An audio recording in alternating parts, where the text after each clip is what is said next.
Women's Kingdom. The Wish of a Strong Woman. The 39th, 40th, and 41st Trials of the 81 Calamities. Protagonist, Queen of the Kingdom of Women. Weapon, none. Characteristics, the Queen is a beautiful, gentle, and successful human. Her flaw is excessive emotional attachment. Weaknesses, mortal flesh. In the Western Liang, there is a country called the Kingdom of Women. This kingdom is unique in that everyone, from the queen to the common people, including officials, soldiers, merchants, and farmers, is a woman with no men at all. Outside the city, there is a magical river called the Mother and Child River. Anyone who drinks from it will soon become pregnant if they wish to have a child.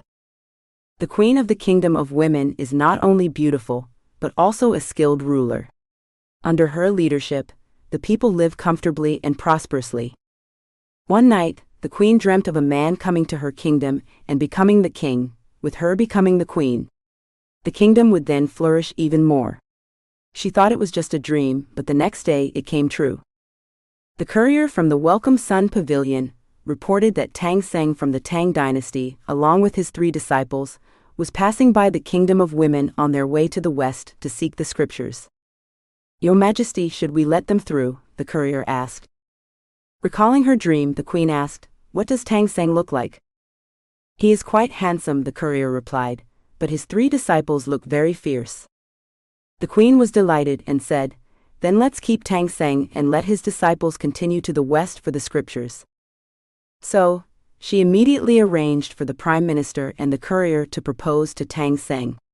She believed that with her status as queen, coupled with her beauty and wisdom, Xuanzang would surely accept. However, she was mistaken. At that moment, Xuanzang and his 3 disciples were resting at an inn. They had just gone through a major ordeal and had not fully recovered. It turned out that before entering the city, they had passed by the magical Mother and Child River. The weather was hot, and Xuanzang, seeing the clear water, asked Xubaji to fetch a bowl of it. Xuanzang drank half of it, but Xubaji, tempted by the sweet taste, drank the rest. The result was predictable, both ended up with big bellies. "Oh no, my stomach hurts." Xuanzang fell from his horse in pain. Xubaji was no better off, clutching his stomach and rolling on the ground in agony. "It hurts, it hurts." Their stomachs not only hurt but were visibly swelling, which alarmed Sun Wukong and Sha Monk. They rushed to seek help from an old woman by the riverbank. To their surprise, the old woman laughed when she heard they were suffering from drinking the river water. "They're going to have babies," the old woman said. Xuanzang and his disciples were shocked and quickly asked for an explanation. The old woman explained that this was the Kingdom of Women, and the water from the Mother and Child River could cause pregnancy. Xuanzang was stunned. He had anticipated various disasters on their journey, but never imagined the most bizarre crisis would be pregnancy. This experience became the 42nd trial of Xuanzang's journey, the poisoned water. "It's so funny to see monks having babies," Sun Wukong teased. Despite the jest, Sun Wukong was concerned for his master and Xubaji. He learned from the old woman that there was a place called Xieyang Mountain with a miscarriage spring, and only by drinking that spring's water could they resolve the pregnancy symptoms. Without hesitation, he went to fetch the spring water. However, the spring was occupied by the true immortal of the Ruyi, who was the younger brother of the Bull Demon King and the uncle of Red Boy. This was not a friendly encounter. After several battles with the true immortal, Sun Wukong, along with Sha Monk, managed to retrieve the water and relieve Xuanzang and Xubaji of their symptoms. Finally arriving at the city, Xuanzang and his disciples found a relay station to rest and awaited the courier to process their travel permit. To their surprise, the courier arrived with the national preceptor to propose marriage. The national preceptor said, "Xuanzang, congratulations." Xuanzang, confused, replied, "I'm a monk. What's there to congratulate about?" The national preceptor said, "The queen wants to make you her husband. From now on you'll be the king, and she'll be the queen." These words stunned Xuanzang, leaving him speechless. Xubaji, eyeing the opportunity, quickly said, "My master is a revered monk, how can he marry the queen? I'll stay instead." The national preceptor, horrified by Zhu Baji's appearance, replied, "You're too ugly, you'll frighten the queen." She continued to persuade Tang Seng to stay. Seeing no other option, Sun Wukong agreed on behalf of Tang Seng, "My master agrees to stay. Please prepare the travel permit, so that my brothers and I can continue our journey to the west." The queen, overjoyed by Tang Seng's agreement, began preparations for a feast and dressed up to personally welcome her husband. At the relay station, she saw Tang Seng's distinguished appearance and handsome features, making her heart race with excitement. "I must marry him," she declared, taking Tang Seng's hand and saying, "Brother, let's go back to the palace and get married." Tang Seng, bewildered, followed her to the carriage. This marked the 43rd trial of Tang Seng's journey to the west, the wedding in western Liang. Tang Xuanzang wasn't falling for it.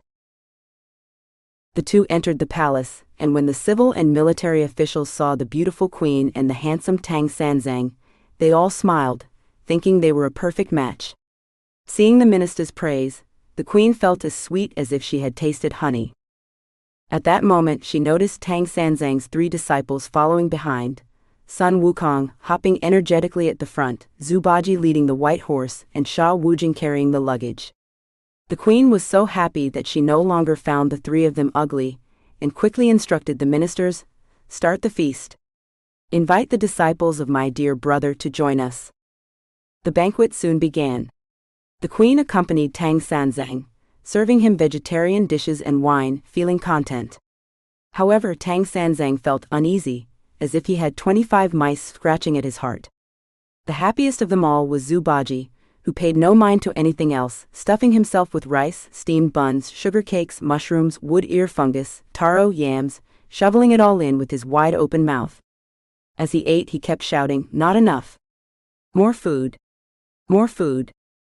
The queen, fond of all things related to Tang Xuanzang, didn't get upset even though Zhu Baji's eating manners were terrible. Smiling, she said to Tang Xuanzang, "Dear brother, after the meal you should send your 3 disciples out of the city."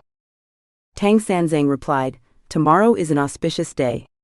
It won't be too late to see them off then." The queen was about to agree, but feared delaying might cause complications, so she insisted on sending Sun Wukong and the others out of the city right after the meal. Being an impatient person, she quickly had Tang Xuanzang present the travel permit and stamped it with her royal seal as the banquet neared its end. She also had a plate of silver brought out, and offered it to Sun Wukong and his companions, saying, "Take this money and make your way to the west early." Sun Wukong declined, saying, "Monks do not accept gold or silver." Seeing he wouldn't take the money, the queen ordered more food to be brought for their journey. Sun Wukong tried to refuse, but Zhu Baji quickly accepted, saying, "Why turn down a gift?" As the 3 were about to leave, Tang Xuanzang said to the queen, "Your Majesty, as their master, let me accompany them out of the city. I will return shortly, free of all concerns, and we can enjoy a life of wealth and prosperity together." These words filled the queen's heart with joy. She had initially been a bit suspicious, but now all doubts were gone, leaving only tender affection for Tang Xuanzang. She immediately ordered a carriage to be prepared, and together with Tang Xuanzang, she rode to the western gate to see Sun Wukong and the others off.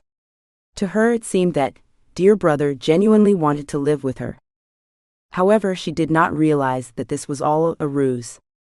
Outside the western gate, Tang Xuanzang asked the queen to wait in the carriage while he saw his disciples out of the city. As she watched, he and his disciples walked faster and faster, getting further and further away. Realizing something was wrong, the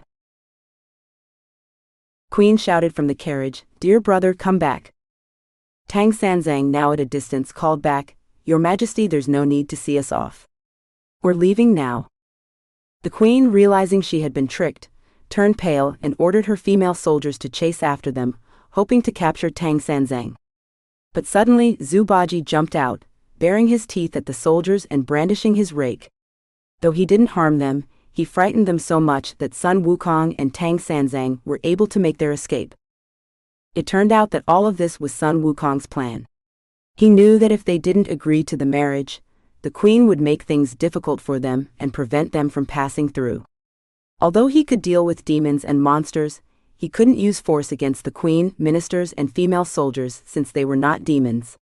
So he came up with a clever idea: have Xuanzang pretend to agree to the marriage, and once the travel permit was secured, they would slip away together.